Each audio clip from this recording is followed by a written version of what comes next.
Assalamualaikum warahmatullahi wabarakatuh. Kembali lagi di channel KM Story.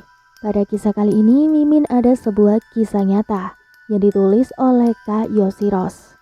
Cerita ini berjudul Kematian yang Tak Wajar. Seperti biasa, tidak pernah lupa, Mimin mendoakan sahabat pendengar sehat selalu dan dilimpahkan rezekinya. Amin ya rabbal alamin. Dan jangan lupa untuk selalu mendukung channel ini dengan cara like, komen, dan subscribe. Terima kasih. Baiklah, langsung saja kita masuk ke ceritanya dan selamat mendengarkan.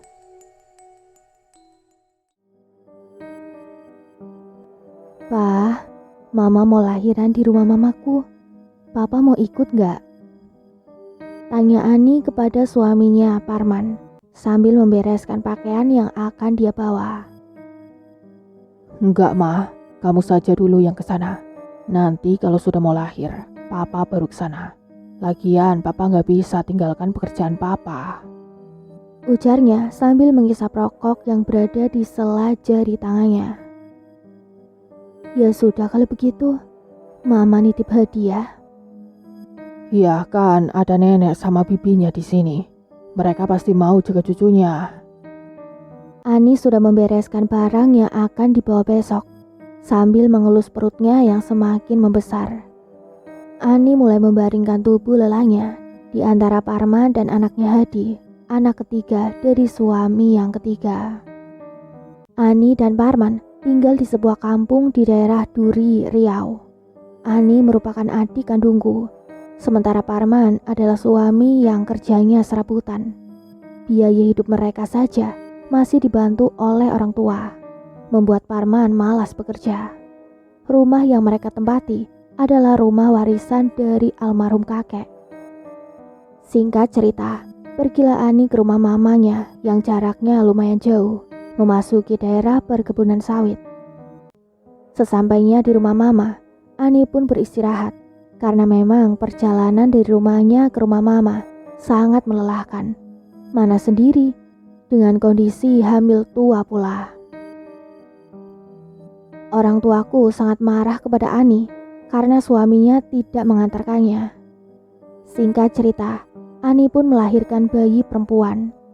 Parman pun datang beserta anaknya, Hadi dan besan mama. Tapi mendadak wajah bahagia itu berubah menjadi kebencian ketika Parman melihat bayinya. Anak siapa ini? Tanya Parman sedikit meninggi. Iya, anak kita lah, Pak. Kok kamu kayak gak seneng gitu? Tanya Ani heran melihat Parman seperti itu. Bukan. Wajahnya tidak mirip denganku. Ini bukan anak Papa. Mama sudah selingkuh ya? Astagfirullah. Mama gak selingkuh, Pak. Selama ini Mama selalu sama Papa. Tidak ada yang lain. Kata Ani, ia tidak percaya suaminya berkata seperti itu. Kalau tidak selingkuh, mengapa wajahnya tidak mirip? Lihat Hadi, dia mirip dengan Papa. Sedangkan ini tidak, malah mirip dengan ayah mertua. Kamu selingkuh dengan ayah mertua kan? Papa nggak mau mengakui anak ini sebagai anak Papa. Terserah mau dibunuh atau dikasih ke orang. Papa tidak mau anak ini tinggal bersama kita. Titik. Parman langsung menggendong Hadi dan meninggalkan Ani yang mulai menitihkan air mata. Ia tidak menyangka suaminya tidak mau mengakui anak yang ia lahirkan. Mertua Ani hanya diam saja melihat kejadian itu. Memang dari awalnya orang tua Parman tidak menyetujui pernikahan mereka. Melihat hal itu, Mama geram melihat menantunya. Ya udah, biar Mama yang urus anak ini. Bagaimanapun ini cucu Mama. Kata Mama sembari menenangkan perasaan Ani. Ani tidak habis pikir dengan suaminya. Hanya karena wajah anaknya tidak mirip dengan Parman, ia tidak mau mengakuinya sebagai anak. Malah menuduh Ani berselingkuh dengan ayah, yang merupakan ayah tiri aku dan Ani adikku. Dari pernikahan Mama dengan ayah tiriku, aku memiliki 4 adik tiri, 2 laki-laki dan 2 perempuan.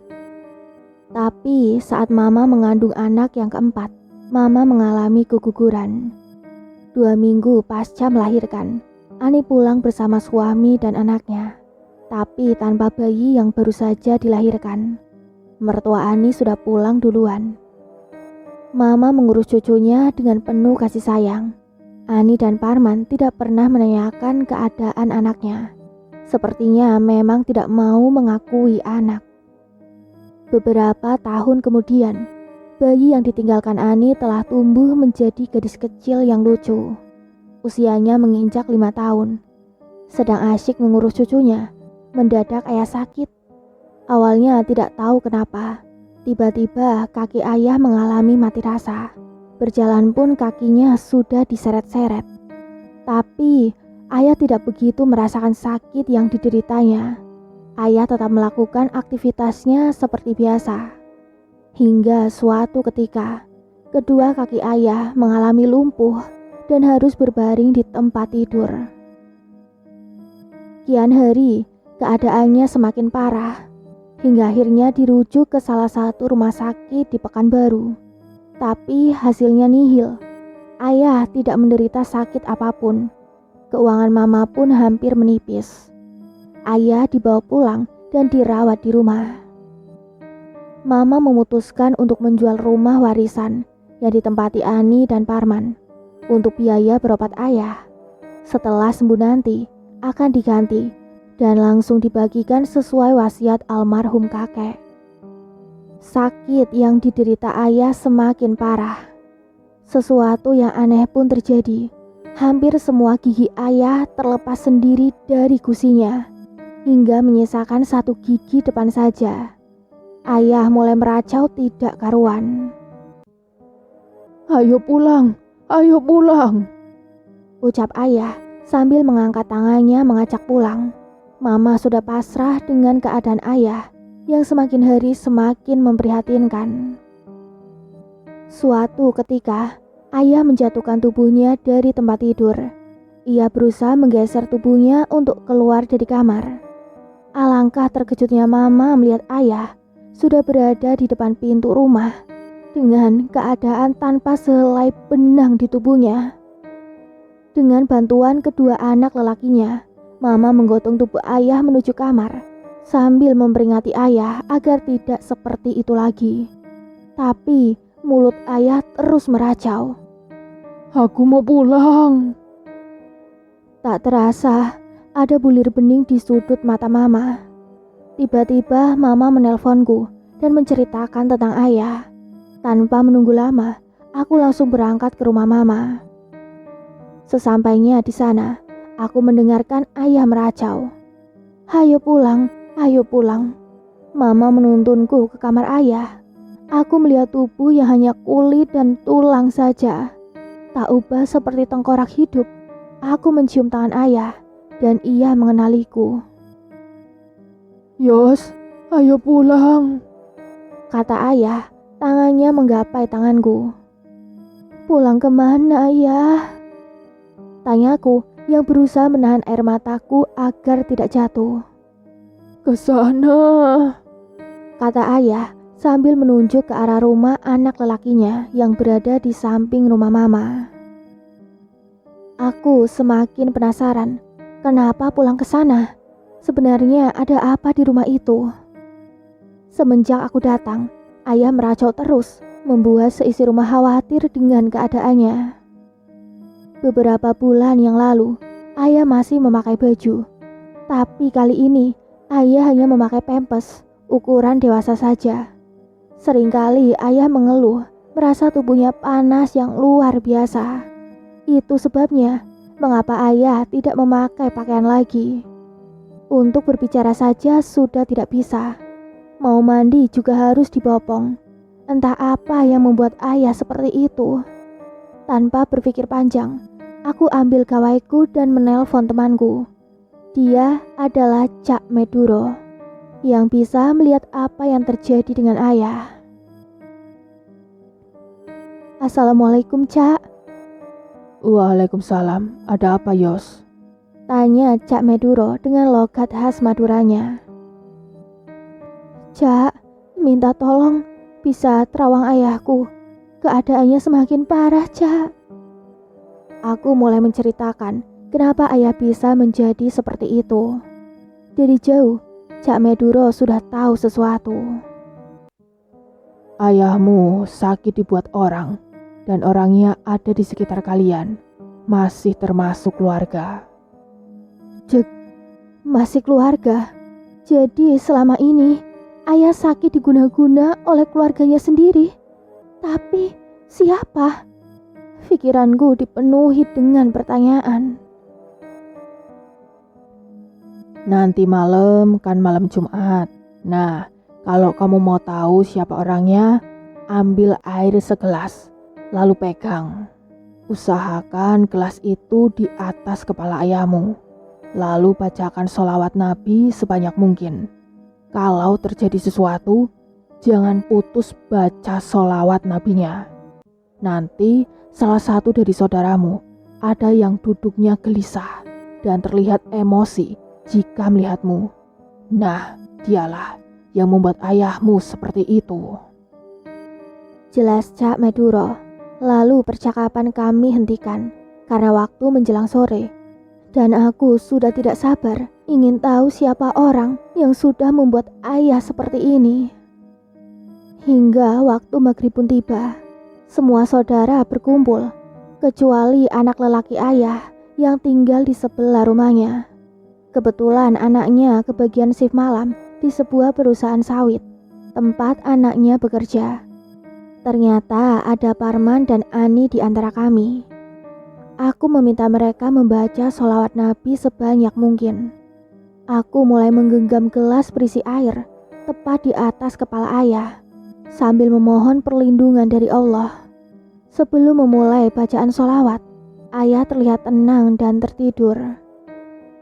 Baru beberapa kali membaca sholawat Nabi, mendadak tanganku perlahan bergetar hingga air dalam gelas yang aku genggam sedikit tumpah mengenai wajah ayah. Ayah terbangun dan mengamuk seperti melihat sesuatu. Jangan, nggak mau ikut. Teriak ayah sambil tangannya mencoba mengusir sesuatu yang dilihatnya. Ayah mengamuk saat kami semua membaca sholawat. Adikku memegangi kaki dan tangan ayah. Aku berusaha fokus dengan membaca sholawat, sembari dalam hati memohon ditunjukkan apa yang membuat ayah mengamuk. Konsentrasiku pun terpecah. Ekor mataku melihat Parman duduk gelisah dan wajahnya merah padam seperti menahan amarah. Ia tidak suka melihatku. Apakah Parman yang melakukan semua ini? Apa salah ayah padanya? Aku simpan dulu segala dugaanku terhadap Parman. Aku fokus pada bacaan sholawat dan ayah. Tak sengaja, aku melihat keluar jendela kamar. Aku melihat ada banyak sosok siluman. Makhluk itu berbadan manusia. Hanya kepalanya seperti Fri Banteng. Mereka memegang sebuah tombak yang panjang. Ujung tombak berbentuk trisula. Tatapan mereka begitu tajam ketika melihatku. Jangan campuri urusanku. Dia milikku, kata makhluk itu dengan penuh amarah. Sesekali aku mengawasi Parman yang duduknya mulai tak nyaman. Aku tidak mengindahkan ucapannya. Aku terus membaca sholawat. Tanganku makin bergetar dengan kencang. Aku coba menguasai diriku. Tapi aku hanya manusia yang tidak memiliki kekuatan apapun. Tiba-tiba salah satu dari makhluk itu melesat ke arahku. Dan jelip, tombak berbentuk trisula itu menancap di pinggangku. Aku berusaha tetap membaca sholawat sembari menahan rasa sakit di pinggangku. Aku berusaha bertahan, tapi tombak itu semakin menancap ke dalam tubuhku. Di saat konsentrasiku buyar, entah dari mana datangnya cahaya putih yang menghantam makhluk berkepala banteng, hingga membuat tombak yang menancap di tubuhku terpental bersama dengan siluman itu. Tidak berapa lama, semua makhluk berkepala banteng pun menghilang dari pandanganku. Entah kemana perginya. Ayah pun sudah tidak mengamuk lagi. Kami menyudahi membaca sholawat. Wajah Parman semakin memerah dan langsung mengajak Ani pulang ke rumahnya. Disusul dengan Irwan, adik tiriku beserta istrinya.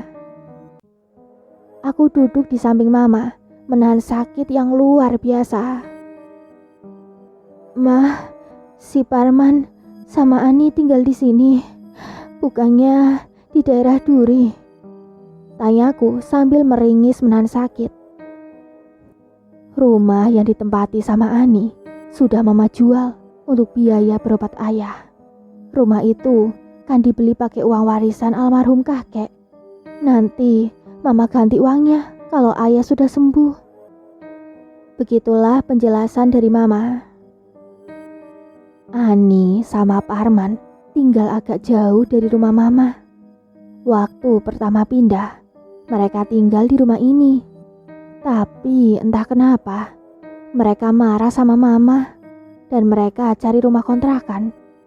Biar mereka rasakan usaha sendiri.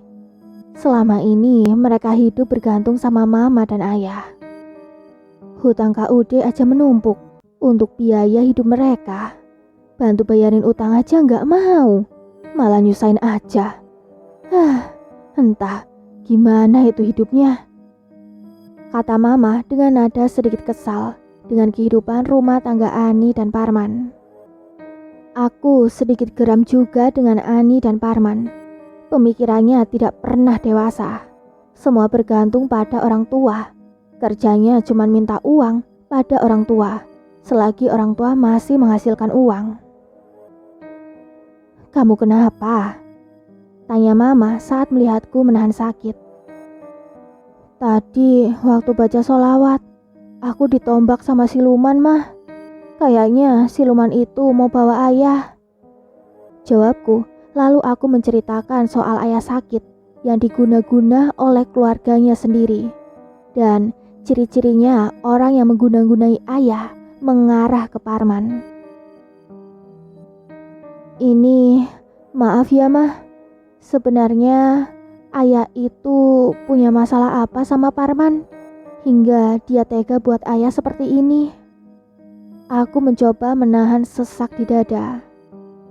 Lalu Mama menceritakan dari awal sampai Parman tidak mengakui anak keduanya sebagai anak dengan alasan karena wajahnya tidak mirip dengan Parman tapi mirip dengan ayah. Mama nggak menyangka Parman begitu tega mengguna-gunai ayah.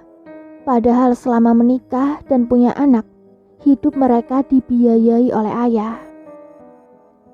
Aku meminta Mama untuk tidak mengungkit soal ini kepada Parman, biar Allah yang membalas perbuatannya.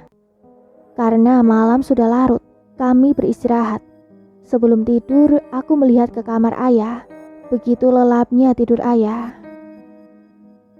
Ayah, maafkan aku. Aku belum bisa menolong ayah. Gumanku sendiri. Esok harinya, sakit di pinggangku masih terasa, tapi aku mengabaikannya. Seperti biasa, aku mendengar ayah terus memanggilku dan mengajak untuk pulang. Ia berusaha menjatuhkan dirinya dari tempat tidur dengan berusaha sekuat tenaga menggerakkan badannya. Ayah mau kemana? Tanyaku saat ayah sudah berada di ruang tengah. Ayo pulang, Yos.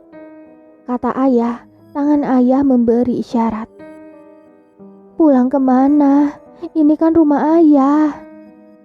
Ke sana, ke sana. Sambil menunjuk ke rumah Ian, anak lelakinya. Mama memanggil kedua anak lelakinya, Irwan dan Ian, untuk membantu membopong ayah kembali ke kamar. Ayah mengamuk sejadi-jadinya, membuat Mama lepas kendali. Mama memukul ayah hingga ayah tidak mengamuk lagi. Ada rasa jenuh di raut wajah Mama. Aku bisa merasakan bagaimana rasanya mengurus ayah dalam keadaan sakit yang tidak wajar. Aku ingin menemani Mama, tapi aku harus kembali karena job manggung sudah menanti. Dengan berat hati, aku mengatakannya kepada Mama. Tidak terasa, aku sudah seminggu berada di rumah mama. Saatnya untuk pulang. Sebelum pulang, aku pamit pada ayah. Ayo pulang, ayo pulang. Kata itu saja yang diucapkannya, membuat mama menitihkan air mata. Mamaku yang tadinya garang, kini terlihat rapuh. Ayah, kalau mau pulang, pulanglah. Mama ikhlas, tapi jangan kayak gini. Kata mama. Aku menenangkan hati mama yang begitu sakit melihat keadaan ayah. Di sisi lain, mama harus kuat menghadapi cobaan hidup yang begitu berat. Menjelang pulang, aku menitipkan mama dan ayah pada adik tiriku yang bernama Sinta untuk menemani dan menjaga mama. Sedangkan anak mama yang lainnya sibuk dengan rumah tangganya masing-masing. Mobil travel yang aku pesan sudah menjemputku. Aku berpamitan kepada mama. Aku langsung menuju mobil travel dan mobil pun melaju meninggalkan mama yang berdiri di depan rumahnya. Dari kelima anak mama, hanya aku yang hidup berjauhan dengan mama. Sedangkan Ani, Irwan, Ian, dan Sinta hidup bersama mama. Tapi aku bersyukur masih punya mama yang sangat menyayangiku. Sesampainya di rumah, sakit pinggangku terasa mengganggu. Aku bingung bagaimana mengobatinya. Sementara sakit pinggangku ini diakibatkan tertusuk tombak makhluk berkepala banteng. Aku langsung menghubungi Cak Maduro, meminta mengobati luka dalam yang sedang kualami. Entah dibacakan apa, seketika aku tidak merasakan sakit pinggangku lagi. Aku berterima kasih pada Cak Maduro karena telah membantuku. Lalu aku penasaran dengan rumah yang ditempati Ian, adik tiriku. Cak Maduro mengatakan bahwa ada yang ditanam di rumah itu, tujuannya ke ayah. Tapi aku gagal membantu ayah. Cak Maduro memberi semangat agar aku tidak menyerah untuk menolong ayah. Singkat cerita, seminggu sepulang dari tempat mama kembali menghubungiku. Ada 10 panggilan tak terjawab dari mama. Aku coba menghubungi mama kembali. Takut terjadi sesuatu dengan mama, terutama dengan ayah. Assalamualaikum, Mah. Waalaikumsalam. Nak, kok gak diangkat telepon dari mama? Maaf, Mah. Tadi lagi pergi keluar sebentar. Ada apa, Mah? Aku berharap ada kabar baik tentang ayah. Yos, kamu bisa ke rumah mama. Keadaan ayah semakin parah. Takutnya ayah mau buang tabiat. Setelahnya, terdengar isak tangis mama yang agak tertahan. Mama gak boleh ngomong gitu. Ayah pasti sembuh, Mah. Kataku mencoba menenangkan mama. Tapi Yos, ayah itu ngomongnya udah ngaco. Kamu cepat kemari ya, Nak. Besok mama tunggu di rumah. Iya, Mah. Besok Yos kesana. Mama banyak berdoa buat kesembuhan ayah ya. Aku mencoba menenangkan hati mama. Iya, Nak. Jangan lupa besok harus berangkat ya. Iya, Mah. Setelah menutup percakapan kami, aku pun segera mengcancel job manggung yang sudah aku terima. Aku membereskan pakaian yang akan dibawa ke tempat mama. Aku pun sudah memesan mobil travel yang kemarin, yang aku tumpangi seminggu yang lalu. Keesokan paginya aku sudah dijemput, dan mobil travel melaju menuju tempat tujuanku, yaitu ke rumah mama. Di sepanjang perjalanan, mama menelponku untuk mengetahui posisiku di mana. Dengan menempuh perjalanan 5 jam, akhirnya aku sampai di rumah mama. Begitu masuk ke ruang depan, ayah sudah terbaring lemah di atas kasur. Di tangannya terpasang jarum infus. Sudah menghabiskan 2 botol infus agar ayah ada sedikit tenaga. Yang memprihatinkan adalah Mulut ayah sudah tidak bisa ditutup lagi. Gusinya terlihat membusuk dan gigi yang tersisa hanya satu, menempel ke bagian bibir seperti dilem. Jadi, antara gusi dan bibir sudah menyatu. Makanya, mulut ayah tidak bisa ditutup lagi. Lidahnya pun semakin pendek hingga menutupi rongga tenggorokannya. Sesekali ayah mengerang kesakitan karena susah untuk menggerakkan bibirnya. Saat aku datang, keadaan ayah sangat memprihatinkan. Di hari kedua, keadaan ayah makin lemah. Ayah pun sudah tidak terdengar lagi suaranya, hanya erangan saja. Betapa hati ini pilu melihat orang yang dulunya gagah, tanpa kenal lelah menafkahi keluarga, kini hanya bisa terbaring dengan lemah. Tanpa ada daya, aku coba sembunyikan perasaanku. Aku fokus dengan keadaan ayah. Sesekali aku memberi minum sesendok demi sesendok kepada ayah. Mulutnya masih tetap menganga. Terlihat rongga mulutnya yang mulai membusuk dan mengeluarkan bau yang tidak sedap. Aku beri minyak wangi agar tidak tercium bau tak sedapnya. Selepas maghrib, aku dan mama sedang menemani ayah. Yos, sebelum kamu kemari, ayah kepengen pakai sepatu putih punya Ian. Tapi mama belum bilang sama Ian. Bilang aja ma sama Ian, kita kan gak tahu umur. Apa yang ayah mau, usahakan dikabulin ya ma. Aku merasakan firasat kalau umur ayah tidak lama lagi. Gak bisa aku bayangkan, seandainya esok atau lusa ayah pergi meninggalkan kami, bagaimana nasib mama? Sementara anak-anaknya saja mulai menjauhi mama. Mama memanggil Ian dan mengutarakan keinginan ayah. Tanpa waktu lama, Ian sudah membawa sepatu yang dimaksud dan langsung dipakaikan ke kaki ayah. Lalu, Ian dan mama dengan susah payah berusaha membuat ayah berdiri.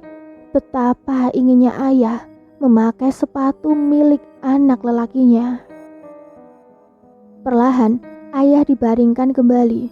Aku melihat mama menangis sambil membelai kepala ayah dengan kasih sayang. Ada kerinduan di wajah mama akan sosok suami dan ayah dari anak-anaknya. Bagiku begitu memilukan. Dengan bantuan cairan infus, ayah masih bisa bertahan. Ayah tertidur dengan keadaan mulut terbuka. Aku beri beberapa sendok air minum ke mulut ayah. Tapi air itu tidak mengalir ke tenggorokannya, malah menggenang di rongga mulutnya yang membusuk. Kemudian mama mengambil tisu yang ada di dekat kasur ayah. Dimasukkan tisu itu ke dalam mulut ayah agar bisa menyerap air yang menggenang di rongga mulutnya, supaya tidak bertambah busuk. Malam itu, kami bergantian menjaga ayah yang tertidur dengan memakai sepatu yang diinginkannya. Di hari ketiga, tidak seperti biasanya, rumah mama dikunjungi oleh tetangga yang ingin menjenguk ayah. Hingga menjelang siang, sebelum ada orang yang menjenguk, mama bermaksud akan memberikan bedak tabur ke bagian punggung ayah. Saat aku membantu mama untuk memiringkan tubuh ayah, astagfirullah, bagian punggung ayah melepuh dan memerah seperti udang yang direbus. Ketika aku sentuh punggungnya terasa panas, seperti daging yang terpanggang bara api. Dengan penuh kesabaran, mama memberikan bedak tabur di punggung ayah. Diusapnya perlahan untuk memberikan rasa nyaman. Ya Allah, begitu berat cobaan buat mama. Menjelang malam, aku dan mama berjaga menemani ayah. Sesekali aku mendekati ayah. Ia masih kuat untuk bertahan. Aku bisa merasakan bagaimana bertahan hidup melawan penyakit yang menurutku tidak wajar ini. Hanya aku dan Sinta yang menemani mama menjaga ayah. Sementara Irwan, Ian, dan Ani hanya sesekali datang melihat kondisi ayah. Di hari keempat, Ani memberitahukan mama untuk mencari daun kelor, kemudian baca sholawat Nabi 3 kali, lalu dipukulkan ke setiap bagian tubuh ayah sebanyak 3 kali, dimulai dari bagian kaki hingga kepala. Tanpa pikir panjang, aku dan Sinta mencari tetangga yang mempunyai pohon daun kelor, lalu meminta daun kelor dengan alasan agar dibuat sayur untuk dimakan. Kami takut jika alasannya untuk obat, malah nanti orang menduga yang tidak baik. Setelah mendapatkan yang kami cari, kami segera pulang, berharap keadaan ayah akan membaik. Sesampainya di rumah, aku langsung ambil air wudhu. Ku ambil beberapa tangkai daun kelor. Dibacakan sholawat Nabi 3 kali, lalu aku pukul telapak kaki ayah 3 kali. Begitu seterusnya sampai ke bagian kepala. Saat dipukul daun kelor, ayah mengerang kesakitan. Sebenarnya aku tidak tega, tapi harus aku lakukan. Mama menuntun ayah beristighfar. Selama 2 hari, aku melakukan itu pada tubuh ayah, berharap ayah bisa lebih baik. Tapi ternyata tidak. Suara ayah nyaris tidak terdengar lagi. Hanya bisa mengedipkan mata jika mama atau siapapun yang berbicara pada ayah. Mama sudah pasrah dengan keadaan. Jika memang ayah akan diambil nyawanya saat itu juga, mama sudah mengikhlaskannya. Mama tidak tega melihat penderitaan ayah yang semakin hari semakin menyesakkan dada. Menjelang sore, adik tiriku Sinta sedang selfie dengan ayah. Sinta begitu merindukan sosok ayah yang selalu melindunginya. Tak kalah Sinta melakukan kesalahan, ayah selalu menasehatinya. Ayah, Sinta kangen bercanda sama ayah. Maafin Sinta, belum bisa jadi anak yang bisa dibanggakan. Ayah cepat sembuh ya. Begitu ucapan Sinta sambil mencium pipi ayah. Aku lihat ada bulir bening di kedua mata Sinta. Tiba-tiba ayah merespon ucapan Sinta. Mata ayah berkaca-kaca, seakan ingin mengungkapkan bahwa ia merindukan masa saat berjanda dengan mama dan anak-anaknya. Aku menahan tangis melihat pemandangan yang memilukan. Malam pun tiba, udara di ruang tengah terasa berbeda. Hawanya sangat panas. Aku berfirasat akan terjadi sesuatu, tapi entah apa. Ayah tertidur pulas seperti biasanya. Badannya kurus kering, menyisakan kulit dan tulang saja.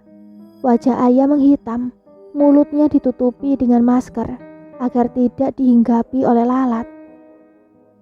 Malam mulai larut. Aku dan mama mulai tertidur dan berharap akan ada keajaiban untuk ayah. Singkatnya, di hari ke-7, aku masih menjaga dan menemani ayah. Sesekali aku pukulkan daun kelor ke tubuh ayah. Aku beri ayah minum sesendok demi sesendok ke langit-langit mulutnya. Terlihat lidahnya makin pendek berbentuk bulat. Wajah ayah sedikit membiru. Ya Allah, apakah ini hari terakhir ayah ada di dunia ini?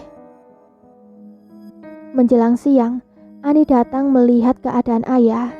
Ia sedang berusaha mencari orang pintar untuk menyembuhkan ayah. Melihat keadaan ayah seperti itu, Ani langsung pergi ke tempat orang pintar. Ani menceritakan tentang keadaan ayah. Saat di Terawang, orang tersebut mengatakan umur ayah gak akan lama lagi. Orang itu memberikan air yang diberi bunga kantil, bunga mawar, dan kenanga. Kemudian dibacakan sesuatu. Dimasukkan ke plastik kecil. Setelah diberikan kepada Ani, orang pintar itu berpesan agar air itu diminumkan ke ayah dengan membaca sholawat. Ani kembali datang dengan mata sembab seperti habis menangis. Ia menceritakan kalau umur ayah sudah tidak lama lagi.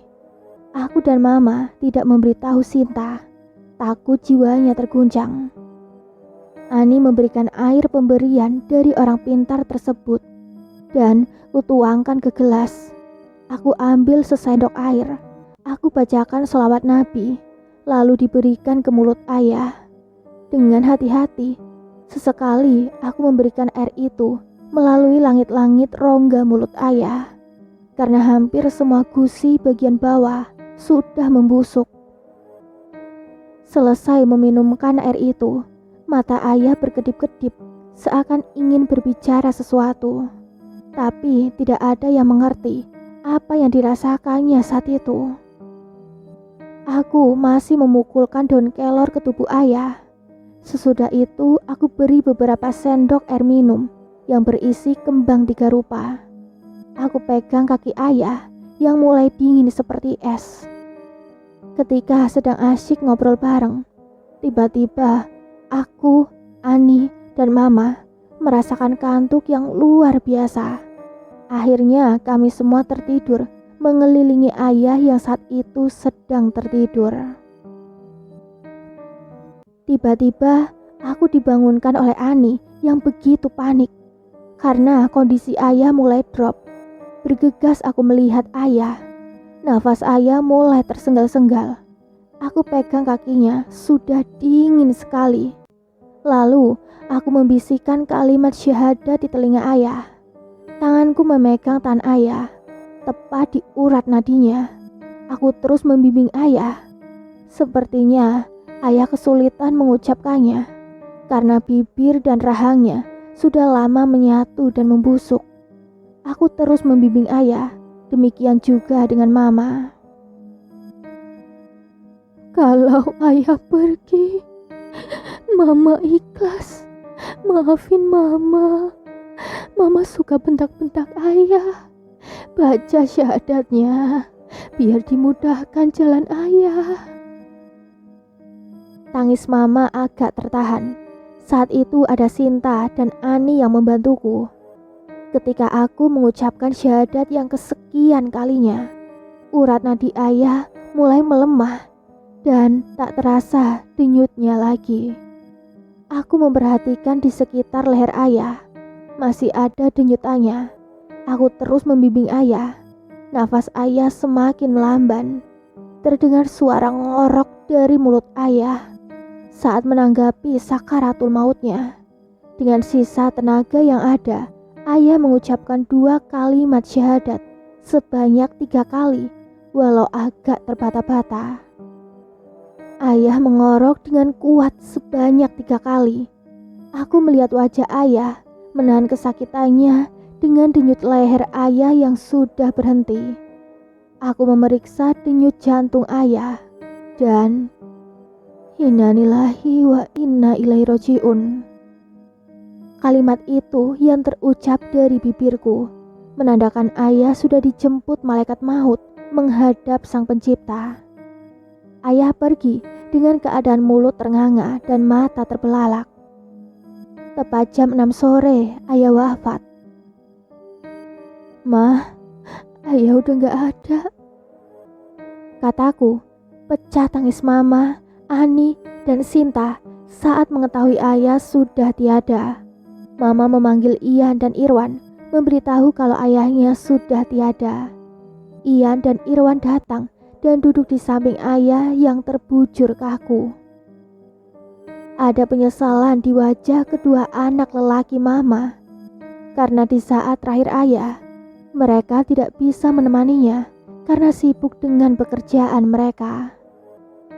Ayah meninggalkan Mama dan anak-anaknya dengan segala kenangan. Kini ayah sudah tidak merasakan sakit lagi. Semoga amal ibadah ayah selama di dunia diterima oleh Allah Subhanahu wa Ta'ala. Amin. Al-Fatihah buat almarhum ayah.